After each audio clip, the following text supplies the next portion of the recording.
everybody. It's me, Timmy Flyersguy, and welcome to this week's edition of another classic Flyers Theater Minisode. In today's Minisode, we take a look back at the Philadelphia Flyers' road to the 1987 Stanley Cup Finals. This is from ESPN back in 1987. So I'm going to take you back to 1987 and we're going to take a look at the Philadelphia Flyers' road to the Stanley Cup Finals in 1987. Semifinals, the Rangers in Philadelphia. These two teams seemingly meet every year. The Rangers have had the whammy over the Flyers in recent years.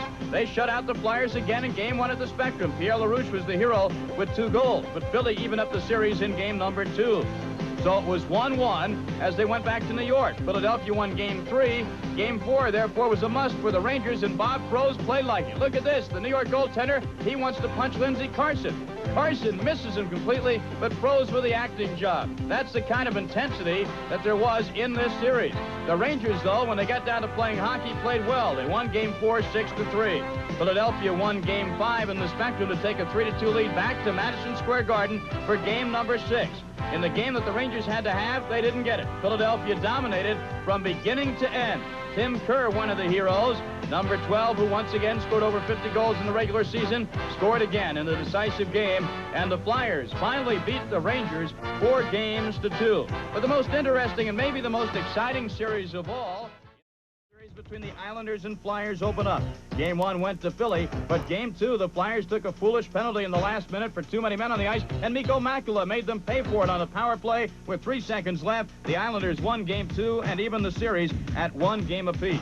Game 3 on Long Island went Philadelphia's way, and the Flyers also played good hockey in Game number 4. Brian Propp to Tim Tukey for 1 goal. The Flyers also had their power play clicking on this night in the Nassau Coliseum. Watch big number 12 in orange, Tim Kerr. On the power play, sets up in the slot and beats Kelly Rudy. The Flyers now lead the series 3-1. Surely it would be over for the Islanders. But no, the Flyers came out flat in Game 5. The Islanders came out with determination. Randy Wood tips this goal past Ron Hextall, and all of a sudden the Islanders are back in the series. They win the game 2-1. They are in the series trailing 3-2, but they had to win on home ice to have a 7th game. Dennis Potvin with the drive, and watch the determined effort of Mike Bossy and Pat LaFontaine. Bossy scores, and Ron Hextall is irate about it. Later on in the game, watch the veterans click again for the New York Islanders. Brian Trottier and Mike Bossy. Trottier with a shot, save. Trottier with another shot and a score. So it's the Islanders 4-2 in Game 6. The series is even as they head back for the 7th and final game of the Spectrum. But with the Islanders on the power play, the Flyers scored not once but twice shorthanded. Brian Propp's goal was the backbreaker, and that took all the starch out of the Islanders. The Flyers won Game 7 with the help of 2 shorthanded goals. They win the series 4-3, and the gallant New York Islanders, who had defied many odds during the playoff season, were finally vanquished. It would be the Flyers in Montreal for the Wales Conference Championship on the road to the Stanley Cup. Was set between these two proud franchises as Philly's Ron Sutter takes John Kordic into the boards, but the game itself went into overtime. Samuelson keeps it moving. Sinisalo rolls it along for Zezel. Zezel tries a stopper, forced off. Another try. Blocked. Another try. And the puck trapped in the crease. Scramble there. Score!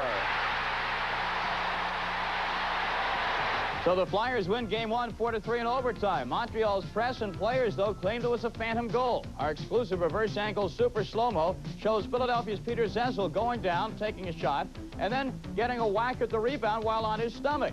Now, Montreal feels that the puck is trapped beneath either Chris Chelios or goaltender Brian Hayward, but it's not. Ilka Sinisalo of Philadelphia sees it, takes a whack at it, and look at the puck lazily drift toward the red line.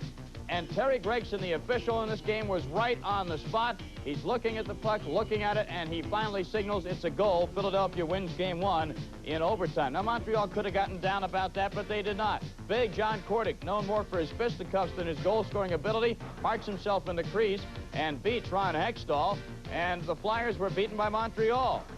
to even the series at 1. Game 3 at the Forum in Montreal, and Ron Hextall had to be great for Philadelphia. He was. Montreal fired 21 shots on goal at Hextall in the first period, but they only led 2-0 at the end of one stanza. That allowed Philadelphia to regroup, and regroup they did, because with 3:09 left, Brian Propp scored the game winner. Philadelphia beats Montreal 4-3 to take the lead back in the series. Game 4 also at the Montreal Forum, and this was a showcase for the Philadelphia Flyers number 9, Pelle Eklund. Yes, Eklund had a total of 5 goals in the 2 games in Montreal, games 3 and 4. Flyers won game 4, 6-3. Came back to the Spectrum with a looks like an insurmountable 3-1 lead, but no. Craig Ludwig scores for the Montreal Canadiens here into a virtually empty net. Montreal sends the game back to the Forum for game number 6 as they stay live. Game 6 actually started before the opening faceoff with an ugly scene, pre-game rituals and fisticuffs.